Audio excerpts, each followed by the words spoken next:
गुनहगार को होगा पर्दा फाश। डर के साए में अपराधी गोलियों की तड़तड़ाहट से डर और दहशत।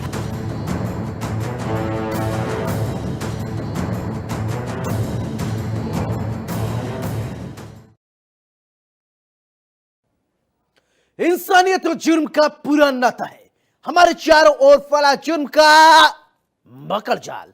ऐसे में कौन का हो जाए शातिर का शिकार और किसके लिए जारी हो जाए मौत का फरमान। इतना नहीं, मिटा दिए जाते हैं जुर्म के सारे सबूत।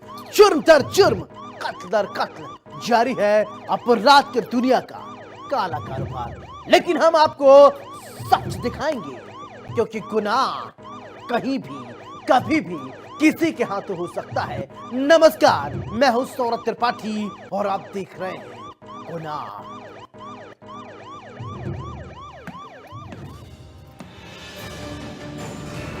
हर गुनहगार को होगा पर्दा फाश। डर के साए में अपराधी गोलियों की तड़तड़ाहट से डर और दहशत।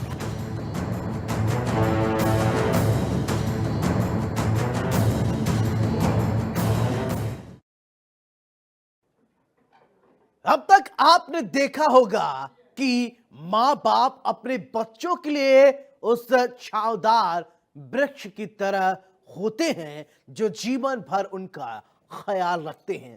कहते हैं अगर बच्चों के सिर पर बाप का साया है तो उनका कोई बाल भी बांका नहीं कर सकता। पर यहां पर एक बाप ही खुद हैवान बन गया। एक बाप ने सारी मर्यादाएं तोड़ दी। बाप बेटी के रिश्तों को दागदार बना दिया। इतना ही नहीं, जब घर में बेटी अकेली थी उस वक्त इस वारदात को पिता ने हैवानियत की सारी हदों को पार करते हुए अंजाम दिया। जिस वक्त बेटी से साथ ये शख्स दरिंदगी को अंजाम दे रहा था तो पहले तो बेटी को समझ नहीं आया कि उसके बाप, उसके पापा क्या कर रहे हैं, क्योंकि ये हैवानियत कोई और करता तो वो बात कुछ और थी। लेकिन जब एक पिता ही अपनी बेटी का गुनहगार बन जाए तो सोचिए, आप सोच सकते हैं समाज की सोच आगे बढ़ रहा है। लोग समाज को क्या संदेश देना चाहते हैं ये भी आप सोचेंगे। आखिरकार एक बाप कैसे बना हैवान, हैवानियत की सारी हदें कैसे एक बाप ने इस वारदात को अंजाम दिया, कैसे पापा बना पापी। ये गुनाह की कहानी देखिए और वैसे लोग शर्म से डूब मरे।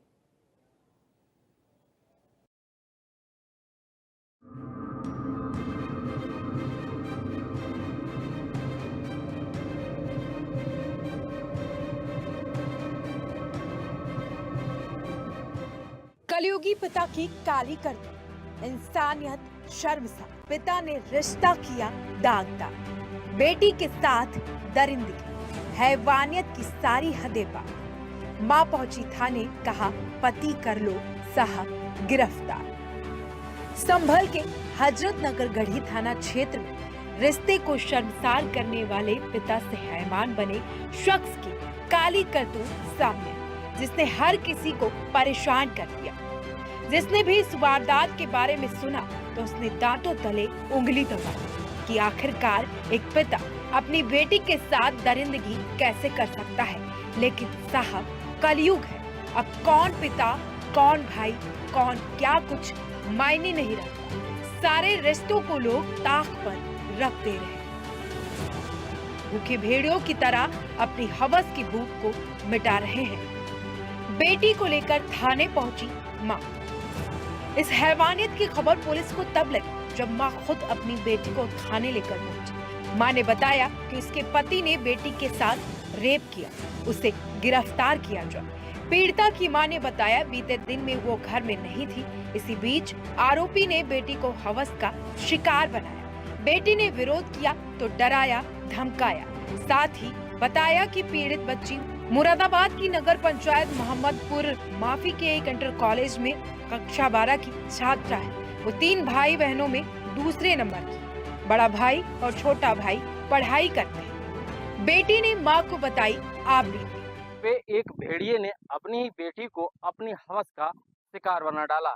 घर में लड़की को अकेला पाकर के उसने पहले उसके साथ छेड़खानी की, फिर हैवानियत की और फिर उस लड़की का मुंह काला कर दिया।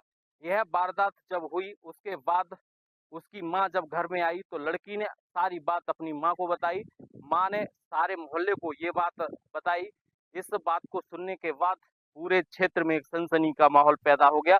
जैसे कि यह एक पहली घटना है कि एक बेटी के साथ उसके बाप ने ही बलात्कार कर दिया। माँ बेटी जब थाने हजरत नगर गढ़ी थाने पहुंची, जहां जाकर के उन्होंने जो वहां के एसएचओ थे उनको पूरी घटना से अवगत कराया। घटना से अवगत कराने के बाद क्षेत्रीय जो एसआई थे उनको वहां पर भेजा गया। उसके बाद जांच पड़ताल की गई। उसके बाद वहां पर उस हैवान आदमी के लिए पकड़ने के लिए टीमें बनाई गई। फिलहाल पुलिस ने उसको पकड़ करके मेडिकल की जांच के बाद उसे जेल भेज दिया है। फिलहाल उसने एक ऐसा सवालिया निशान समाज के में छोड़ दिया है जिससे कि हर एक पिता इस बात से दंग रह गया है कि एक पिता ने ही अपनी बेटी को हवस का शिकार बना दिया। मैं इंडिया न्यूज के लिए रजनीश यादव, संभल। अकेलेपन का फायदा उठाकर ये शख्स पिता से हैवान बन बैठा। वहीं जैसे ही माँ घर वापस लौटी तो बेटी माँ से लिपटकर रोने लगी और माँ ने जब पूछा कि क्या हुआ, बेटी ने बाप की सारी काली करतूत का काला चिट्ठा खोलकर रख दिया। पीड़ित ने बताया कि उसके साथ पिता ने गलत काम किया। इस पर महिला बेटी को लेकर थाने पहुंची और पति के खिलाफ रिपोर्ट दर्ज कराई। आरोपी को पुलिस ने भेजा जेल। थाना हजरत नगरगढ़ी क्षेत्र में एक युवक द्वारा अपने पुत्री के साथ जबरन शारीरिक संबंध बनाने की सूचना प्राप्त हुई थी। इस संदर्भ में दी गई तहरीर के आधार पर थाना हाजा पर अभियोग पंजीकृत किया गया। साथ ही जांच के क्रम में आरोपी को गिरफ्तार करके जेल भेजा जा चुका है। इस प्रकरण में अन्य साक्ष्य संकलन करते हुए कठोर विधि कार्रवाई शुरू की जाएगी। वहीं पुलिस ने तत्काल प्रभाव से गंभीरता को देखते हुए रिपोर्ट दर्ज कर ली और आरोपी पिता को गिरफ्तार कर लिया। साथ ही आरोपी पिता का मेडिकल परीक्षण जिला संयुक्त चिकित्सालय में कराया गया। उसके बाद पुलिस ने आरोपी पिता को न्यायालय में पेश किया। पुलिस अधिकारी का ये भी कहना है कि जल्द से जल्द पीड़िता को न्याय मिलेगा और आरोपी पर सख्त से सख्त कार्रवाई की जाएगी। अब इन सबके अंदर सबसे बड़ा सवाल ये है कि इस तरह की हैवानियत से, इस तरह के गुनाह कर लोग समाज को किस ओर ले जाना चाहते हैं, समाज को क्या संदेश देना चाहते हैं। Bureau report, India news, Uttar Pradesh, Uttarakhand. बात मामूली विवाद, लेकिन अंजाम खौफनाक। भाई ही भाई का दुश्मन बन बैठा। पहले तो लाठी डंडों से पीटा, पूरे परिवार को मारकर लहूलुहान कर दिया। उत्तर प्रदेश के सोनभद्र में एक ऐसी ही घटना सामने आई जहां पर एक परिवार और ये पारिवारिक विवाद खूनी संघर्ष में तब्दील हो गया। यहां एक भाई ने ही अपने ही भाई की बेरहमी से जान ले ली। देखते ही देखते पूरे परिवार में कोहराम मच गया। इस हत्याकांड के बाद इलाके में सनसनी फैल गई। लोग सख्ते में आ गए। जैसे लोगों को समाज में ऐसे रहने का अधिकार है या नहीं, ये आप तय करिए। इन पर कड़ी से कड़ी कार्रवाई होनी चाहिए या नहीं, ये कानून तय करे। कानून इनको किस तरीके से माफ करता है, शायद कानून की डिक्शनरी में माफी जैसी शब्द कोई है ही नहीं। ऐसी हैवानियत, ऐसे लोग अगर गुनाह करेंगे तो उनको इसका अंजाम जरूर भुगतना पड़ेगा, क्योंकि कानून के डिक्शनरी में अपराध और सिर्फ अपराध होता है। रिपोर्ट देखिए।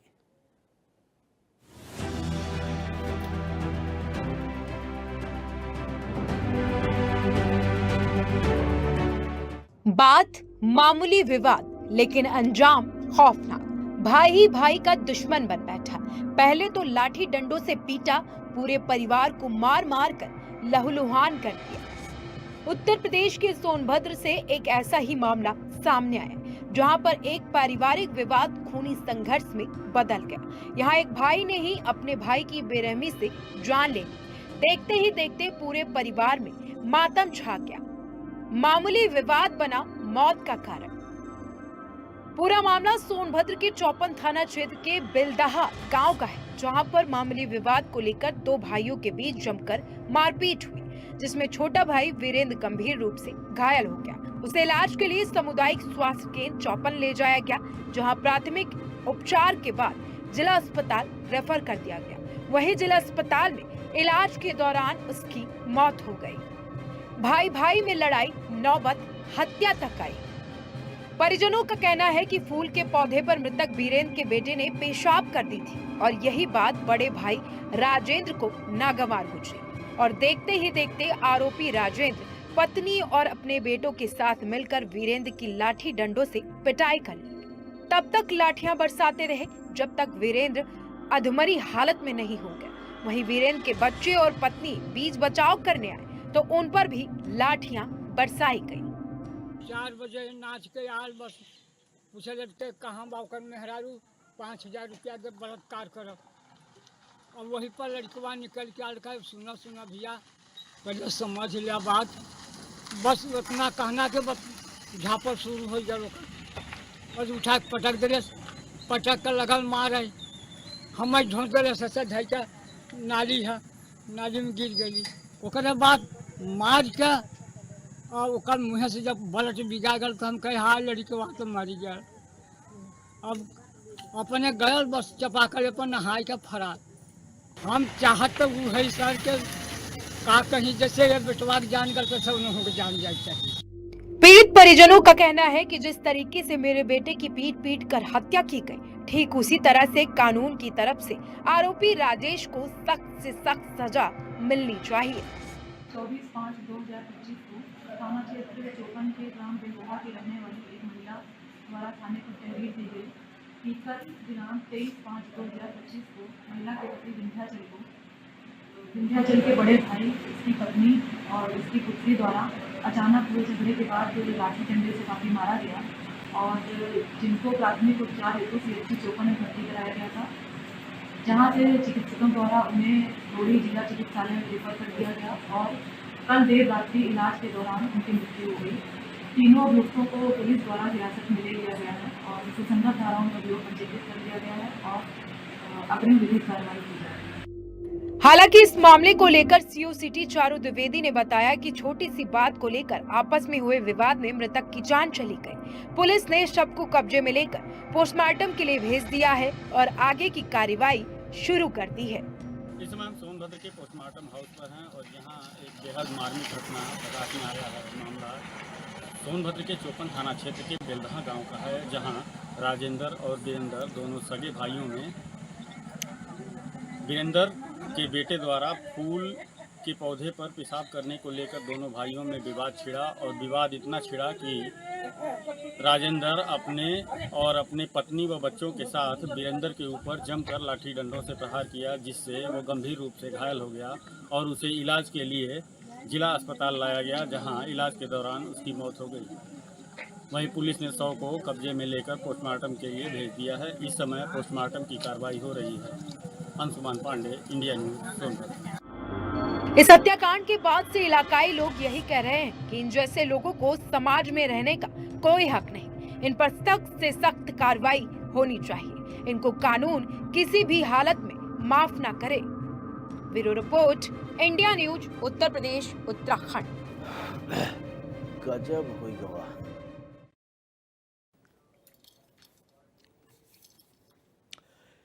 गजब हो गया भैया, गजब हो गया, एकदम गजब हो गया। अब आप सोच रहे होंगे ऐसा गजब क्या हो गया कि हम ठेठ देहाती बोलने लगे।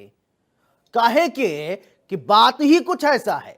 गांव में अक्सर आप लोगों ने देखा होगा कि लोग उधार बाढ़ी को लेकर काम चलाते हैं, इधर उधर करके अपना काम चलाते हैं।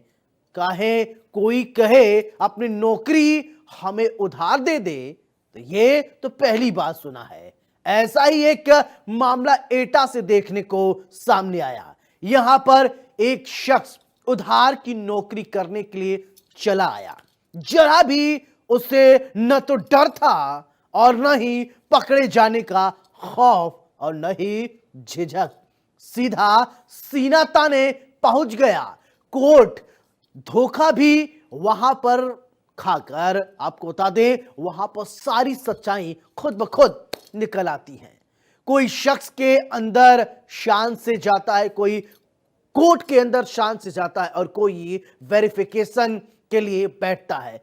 पोल तब खुल जाता है जब फिंगरप्रिंट और फोटो मैच नहीं होता। यानी अब आप सोच रहे होंगे कि मैं क्या गोल गोल आपको समझा रहा हूं। पहले तो ठेठ देहाती में बोलता हूं, फिर इसके बाद गोल गोल जलेबी की तरह घुमाता हूं। फिंगरप्रिंट क्या है? दरअसल ये मामला है ही कुछ ऐसे। मामला है मुन्ना भाई की। मुन्ना भाई फिल्म तो आपने देखी होगी, लेकिन जराइम की दुनिया से जुड़े इस मुन्ना भाई को भी देखिए और समझिए।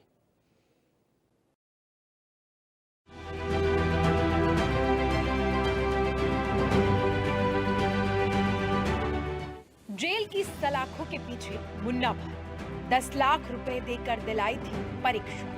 ग्रेड 4 की परीक्षा में खर्च किए 10 लाख। 10 लाख खर्च करने पर भी हाथ आया ठेंगा।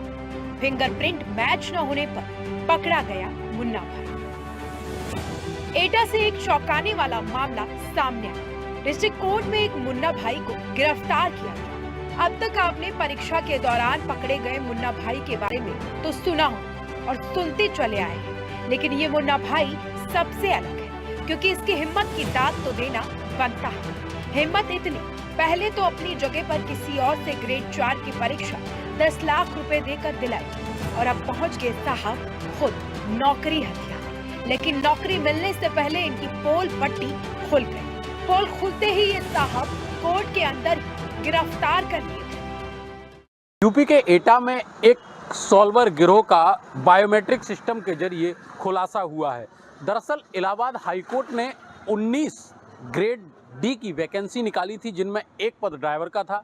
ये सारे पद एटा जिला न्यायालय के लिए आवंटित किए गए थे, जिसमें ड्राइवर के पद पर चयनित हुआ अभ्यर्थी आज अपनी नौकरी ज्वाइन करने पहुंचा था।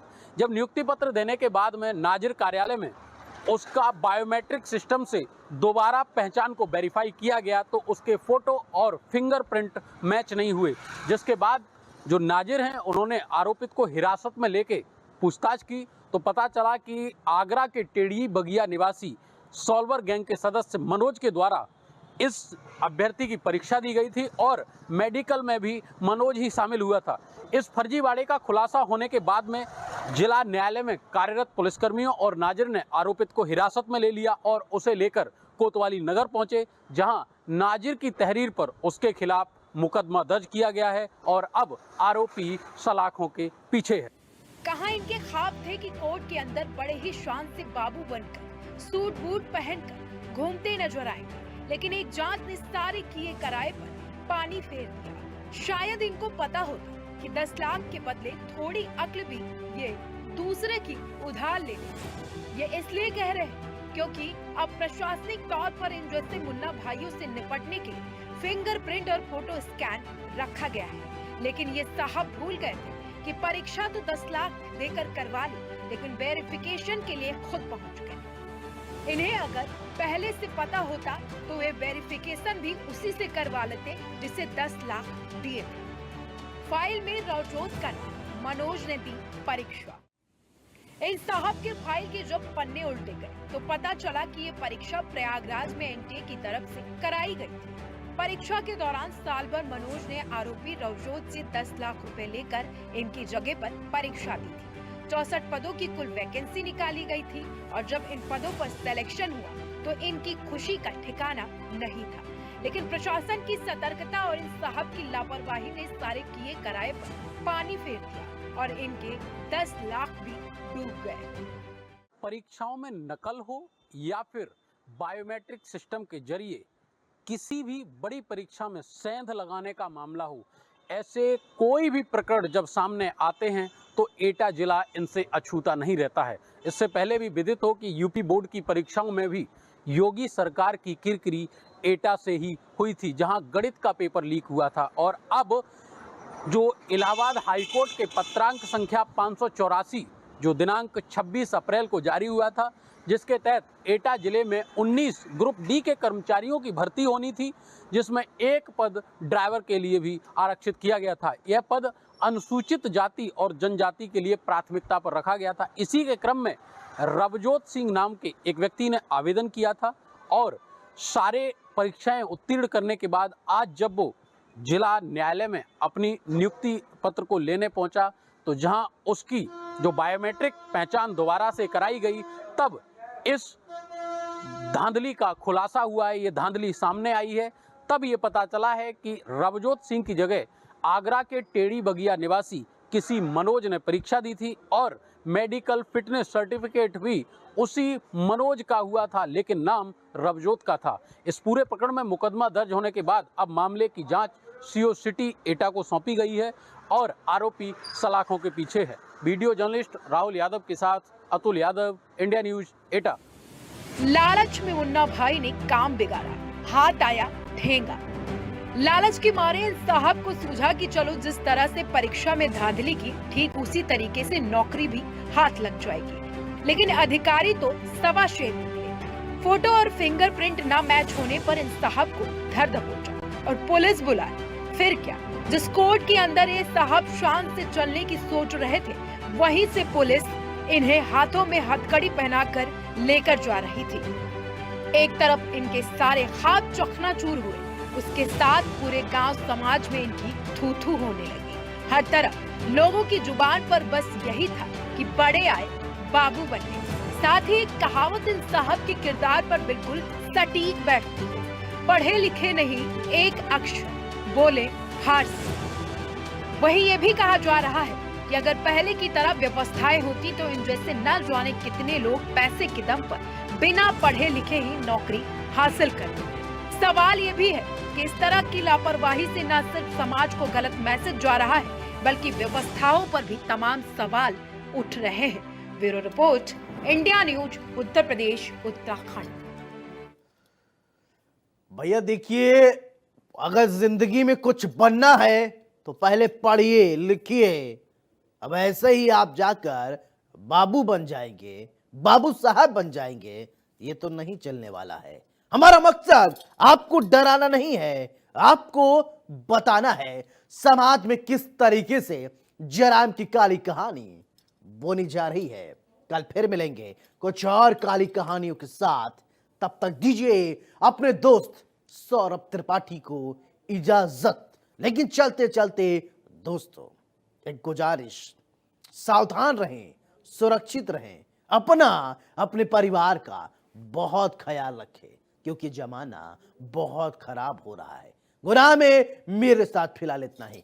नमस्कार।